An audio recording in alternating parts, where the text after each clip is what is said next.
Hi, I'm Amy and I'm 27 years old. I live in Texas with my husband George.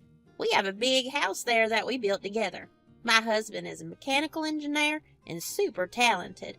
We've been dating since junior college and eventually got married. We were building a beautiful life together. We live far away from our in-laws and I think it works. Everything was going well. One day George got a call from his mom. "Hey Mom, how are you?" "I'm fine. I miss you." "Oh, we miss you too. How's the anniversary party preparation going on?" It's going well. That's why I called you to invite you and Amy. Everyone's coming." "Oh, that's great. A family gathering after so many days. I and Amy are looking forward to it." "Yeah, okay, son. I gotta do a minute preparations. Waiting to see you." "Me too. Bye, Mom." My mother-in-law's a mysterious woman. Though she never showed me that she was unhappy with me, she did not even say that she loved me. We never talked much, but I think she might not be comfortable with me. My in-laws were hosting their anniversary party that weekend and invited everyone. Even after 2 years of marriage, I don't know everyone. Maybe because we live far away from them. This family gathering will be a good chance to meet everyone, I thought. "Hey, what are you thinking?" "Oh, nothing." "Actually, Mom called me to invite us to the anniversary party." "Yeah, I heard. Let us get them something nice. Can we go shopping when you come back?" "Yeah, sure." George and I went to the office. In the evening, we shopped for their favorite things and packed them beautifully. Love from Amy and George. This whole week passed by meeting up with schedules. On Friday, we took a flight to go to their place. We would be living there for a weekend. I thought it was a good chance to make a bond with my mother-in-law. The house is decorated beautifully and looked classy. As we entered the house, "Mom!" Martha came out from the kitchen. She looked happy on our arrival. "Oh, George, I missed you." "Hello, Martha. Happy wedding anniversary." "Thank you."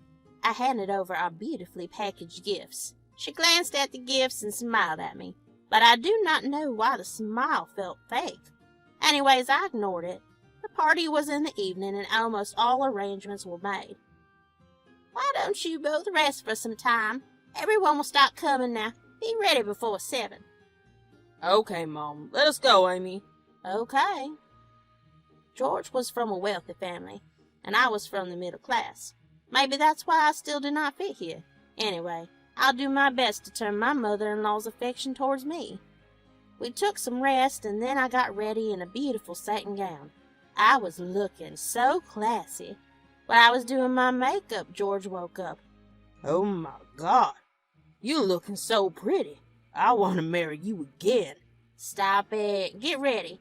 It is 7 already." "Oh, I will get ready in 5 minutes." When George got ready, we looked at ourselves in the mirror. "Perfect. Ready for the dance, Mrs. George?" "Yeah, let's do this." I and George had to perform a special dance today. It was a surprise for my in-laws. I hoped they would like it. We went downstairs. Everyone was dressed perfectly. It looked like a small Hollywood event. I got a little nervous. I'm scared. What if I cannot perform well? "We're gonna be okay." "Okay." George took the mic from the anchor and started speaking. "Attention, everyone. This is my mom and dad's wedding anniversary, and I have a little surprise for them. My wife Amy and I are going to dance to their favorite song. Lovely couples are present here. Please feel free to join us." My father-in-law cheered for us. I looked at my mother-in-law and saw the same fake smile. George gave me his hand and I stepped on stage.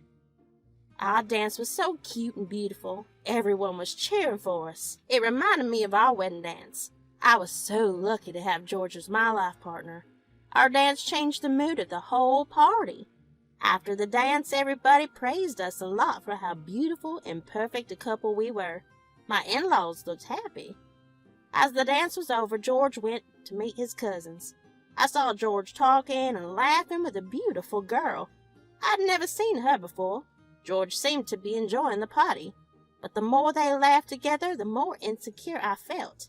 I tried to distract myself by talking to other guests, but the jealousy stayed with me. Do you know who that girl is? I asked Sophia, George's maternal cousin and my friend. Oh, she's George Cousin's wife, and also his childhood friend. They have known each other for years. Ah, I see. As the night continued, I could not stop glancing their way. George seemed completely engaged in the conversation, fueling my jealousy even more. I thought we had a perfect relationship. Why am I feeling like this? George came back after some time with a warm smile and hugged me, unaware of my feelings of jealousy. Isn't this a great party, Amy? Yes, it's lovely. I tried my best to act normal. I needed to tell this to George, but I wanted to do it privately and at the right time. After that, my in-laws cut the cake and we went to eat. Our whole family sat around a big dining table and our dance was the hot topic. I talked a little with Martha. She sounded sweet but still ignorant. While everyone was going to their rooms after eating, I picked up my bag and something fell. It was a paper. I picked it up and read, "Your husband George is cheating on you." While I was reading that note, George held my hand. What is that? Oh, nothing. Let us go to the room. I'm so tired. I kept that note in my purse and silently went with George, but the words were spinning in my head. Your husband is cheating on you. I could not sleep that night. I thought of talking to George, but what if he thinks that I do not trust him and gets hurt? The next day when George woke up, he started getting ready. Where are you going? To meet my friends. You won't come? Who all are coming? My childhood friends. Oh, I don't know them. It's okay, you enjoy it. I will go somewhere with Sophia. Okay then. See you in the evening, babe. Bye. Bye.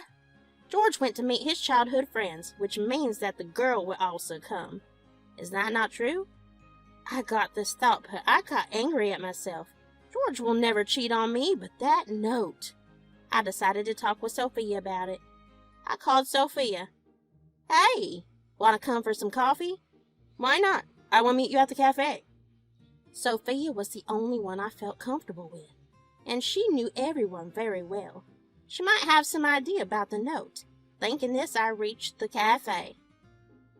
Hi, are you okay? Your eyes are looking so red. Actually, I could not sleep properly. Oh, why? Is everything all right? Are you still worried about that girl? Actually, I found a note yesterday. Somebody left it near my purse. I showed that note to Sophia and she was shocked. What is this nonsense? Somebody might be playing a prank on you. If this note would not have had George's name on it, I would not be tense this much. But by writing his name, someone is specifically pointing him out. I do not believe George would cheat on you. He is madly in love with you. I know. Yesterday I got jealous, and then this note. It makes me worried. Why don't you talk to George about this? What if he gets angry or hurt? Still, try talking. At least you will not be this much worried. Yeah, I think I will talk to him today. That is like my girl. Don't worry now, just enjoy your coffee. I decided to quit the bad thoughts and concentrate on my coffee, but at the back of my mind, the confusion was still there. George came back in the evening, and I did not see him coming. Hey, sweetie. Oh, hi. You do not look normal. Oh, nothing. I know what you're worried about. Did George get to know about the note? How is that possible? What? What do you know? I've been noticing you since yesterday night. Are you worried about me and my childhood friend? Are you feeling jealous? Oh, so you got to know that. I'm not jealous, actually, but I was surprised to see how comfortable you were with her. Come on, babe. She's my childhood friend, okay? And you need not to worry about anything. You know how much I love you. Yeah, maybe I'm overthinking. Yes, you are. Come here. George hugged me, and I felt much better, but what about that note? What if George is just manipulating me? Or what if George is innocent and someone is trying to separate us? I need to find the truth, but I could not tell this to George. I decided to work on it by myself. Maybe it could be someone from close friends or family, but Who will do all that and why? I could get an idea if I talked to everyone, but there was no time left. We were leaving the next day. I could not leave this thing without getting to its roots. Thinking about all these things, I fell asleep. When I woke up the next day, George was already up. Hey, love, do you want to wake up? I opened my eyes and looked at the clock. It was 9 a.m. Oh, I overslept. It's okay. Get ready. We should leave in an hour. Yes. I got ready and went downstairs to say goodbye to everyone. Mom, we're leaving. Oh, so soon? This weekend went so fast. We will come again soon. Martha gave me a quirky smile, and at least she was smiling. I came here to bond with my in-laws, but something else happened. Maybe next time I will do that. Have a safe journey. Bye. Bidding them goodbye, we started our way back home. Everything was going fine. A week went by, but that note was not going from my mind. I decided on a plan and called Sophia. Hello, Sophia. Hey, girl. You know, I tried to ignore that note, but every time I feel George is going a bit away from me, it horrifies me. My personality has changed. I started fighting with my man on small things. I have to find out who wrote that note. Oh, that is so terrible, but how will you find out? I think I need to meet all the people who were present there that day. All of them? How? I'm thinking of hosting a family gathering and inviting all the people who were present there, but I do not know most of them, so I need your help.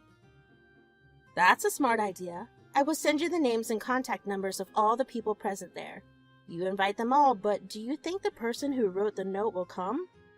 Yes, of course. That note is surely written by someone who knows me and George very well and wants to separate us. He or she will not let go of another chance of horrifying me.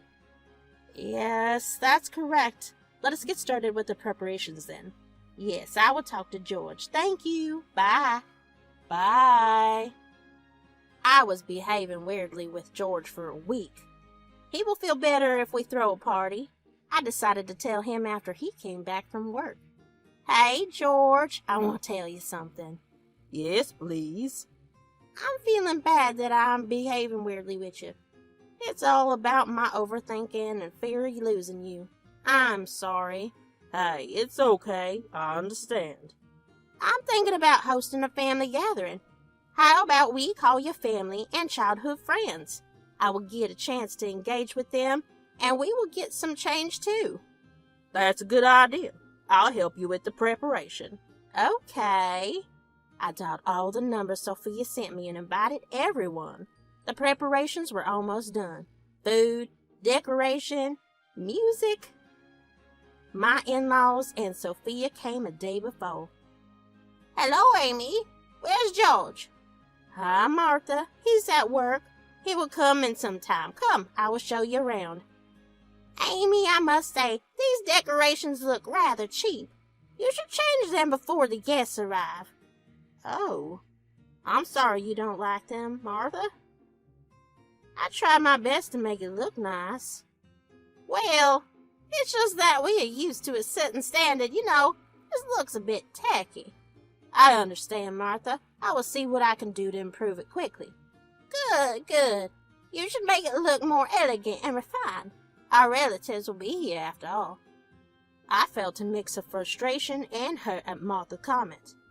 I had tried my best to make the decorations pleasant, but now I feel self-conscious about my efforts.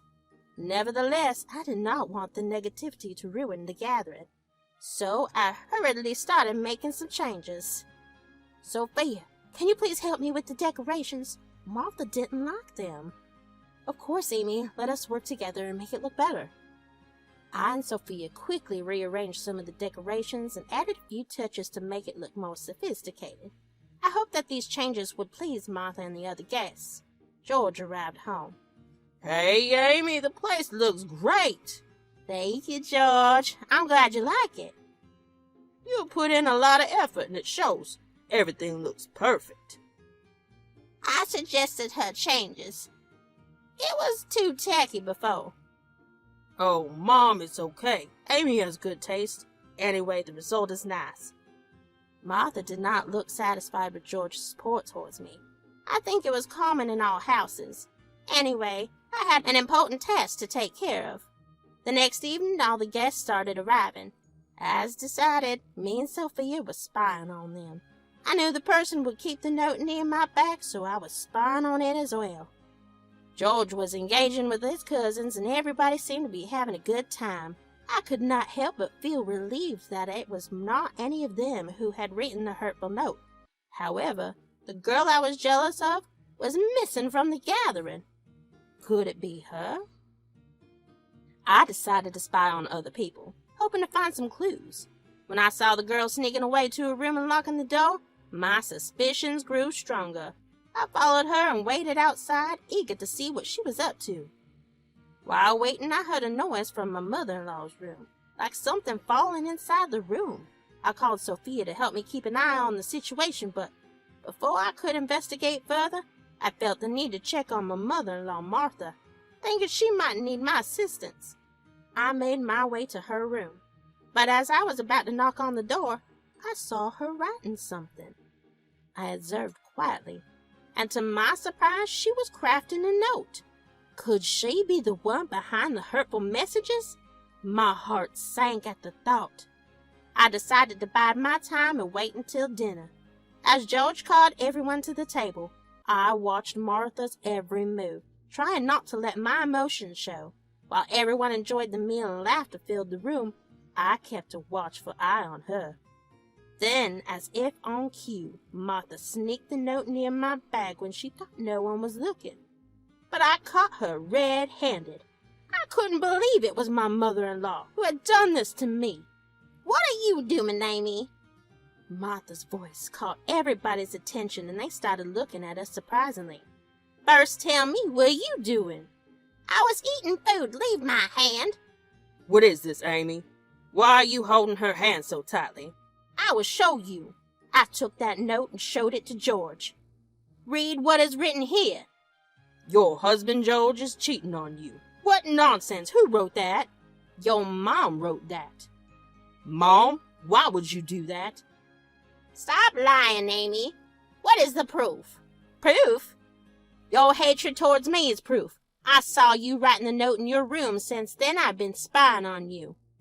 And I have the note you wrote to me last time, that same handwriting and the same words. I also saw you keeping that note near Amy's purse, Martha. Why would you do that to her?" "Oh, Sophia. So you're involved with this middle-class girl?" "Yeah, I did that. I cannot see my son living with this girl who has no class at all." "Stop it, Mom. What is wrong with you?" "What is wrong with you, George? Why are you so madly in love with her?" "So you wanted to separate us? That is why you did everything? Do you even know how much that note affected me? I started doubting George even after knowing that he loved me. That's what I wanted." Suddenly, a wave of sadness washed over me.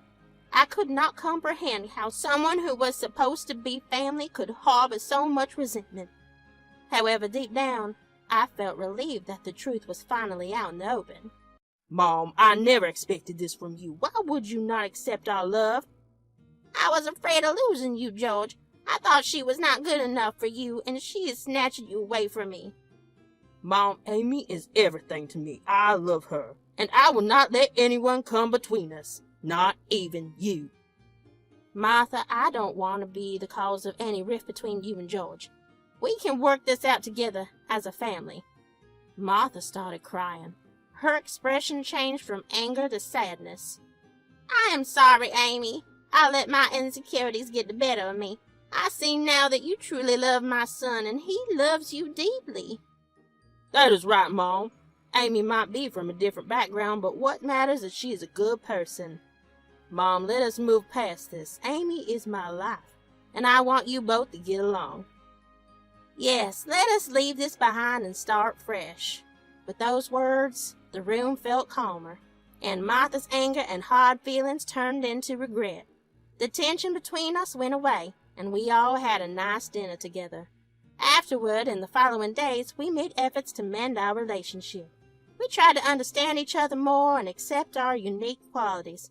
Martha and I became closer, and she started to see me as a family member. As time went on, the hurtful note was forgotten, and our family gatherings became happier and more peaceful. Love won, and we were all happy with the ending we deserved.